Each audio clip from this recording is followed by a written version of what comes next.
আসসালামু আলাইকুম গাইজ, আজকে আমি রান্না করে দেখাচ্ছি ঈদ স্পেশাল দারুণ মজার সেমাই রেসিপি। তার জন্য প্রথমেই আমি 1 প্যাকেট লম্বা সেমাই হাত দিয়ে কুচলিয়ে প্যাকেটে থাকা অবস্থায় ভেঙে নিচ্ছি। এদিকে একটি কড়াইতে দিয়ে দিচ্ছি 2 টেবিল চামচ ঘি। আপনারা চাইলে ঘিয়ের পরিবর্তে তেল দিয়েও রান্না করতে পারেন, কিন্তু তেল থেকে ঘি দিয়ে রান্না করলে সবচেয়ে বেশি মজার হয়, সুন্দর একটা ফ্লেভার আসে। দিয়ে দিচ্ছি গরম মশলা, এলাচ, দারচিনি আর তেজপাতা। ঘিয়ের সাথে হালকা একটু নেড়ে নিচ্ছি। দিয়ে দিচ্ছি 1 মুঠো কিশমিশ। কিশমিশটা সহ এখন ঘিয়ের ভিতরে ভেজে নিব। কিছুক্ষণ ভেজে নেওয়ার পর দিয়ে দিচ্ছি সেমাই। এখন আমি সেমাইটাকে একদম লো আঁচে অনেকটা সময় নিয়ে ভেজে নিব। সেমাইটা যত ভালো ভাজা হবে ততই কিন্তু সেমাই থেকে সুন্দর একটা ফ্লেভার আসবে, তখন কিন্তু সেমাইটা খেতেও ভালো লাগবে। তো বেশ কিছুটা সময় নিয়ে আমি সেমাইটাকে ভেজে নিয়েছি। যখন সেমাইয়ের কালারটা এরকম চেঞ্জ হয়ে আসবে তখনই দিয়ে দিচ্ছি 1 কাপ চিনি। 1 প্যাকেট সেমাইয়ের জন্য 1 কাপ চিনি কিন্তু একদম পারফেক্ট। তারপরেও আপনারা আপনাদের স্বাদ অনুযায়ী চিনিটা কম বেশি করে নিতে পারবেন। এখন চিনির সাথে সেমাইটাকে হালকা নেড়ে নিয়েছি। দিয়ে দিচ্ছি দুধ। আমি এখানে 1.5 কেজি দুধকে জাল করে 1 কেজি করে নিয়েছি, কারণ আমি সেমাইটাকে একদম আঠালো মাখো মাখো করে রান্না করব। সেজন্য 1 কেজি দুধ দিয়েছি। আপনারা যদি একদম ঝোল রেখে সেমাইটাকে রান্না করতে চান তাহলে 2 কেজি দুধকে জাল করে 1.5 কেজি করে নেবেন। 1 প্যাকেট সেমাইয়ের জন্য 1.5 কেজি দুধ একদম পারফেক্ট।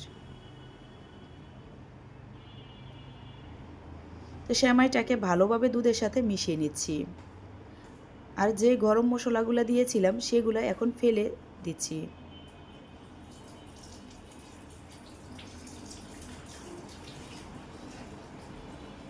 এখন ভালোভাবে নিচ থেকে নেড়ে দিচ্ছি আর বলক আসার জন্য অপেক্ষা করছি। দিয়ে দিচ্ছি 1 চিমটি লবণ। দুধটা যখন বলক আসতে থাকবে তখন কিন্তু সেমাইটাও অনেকটা ঘন হতে থাকবে, তখন কিন্তু অনবরত নাড়তে থাকতে হবে, তা না হয় নিচে লেগে যাবে। কারণ এখানে কিন্তু দুধের পরিমাণ আমি অনেকটাই কম দিয়েছি, আবার দুধটাকে জাল করে অনেকটা ঘন করে দিয়েছি, সেজন্য কিন্তু নিচে লেগে যাওয়ার সম্ভাবনাটাই বেশি। তো অনবরত নাড়তে থাকতে হবে। দেখেন সেমাইটা কিন্তু অনেকটা ঘন হয়ে আসছে, আর সেমাই সিদ্ধ হতে কিন্তু ততটা সময় লাগে না। 5 মিনিট এভাবে জাল করে নিলেই সেমাইটা সিদ্ধ হয়ে যায়। দিয়ে দিচ্ছি সেমাইয়ের স্বাদ বাড়ানোর জন্য 1/2 কাপ গুঁড়া দুধ।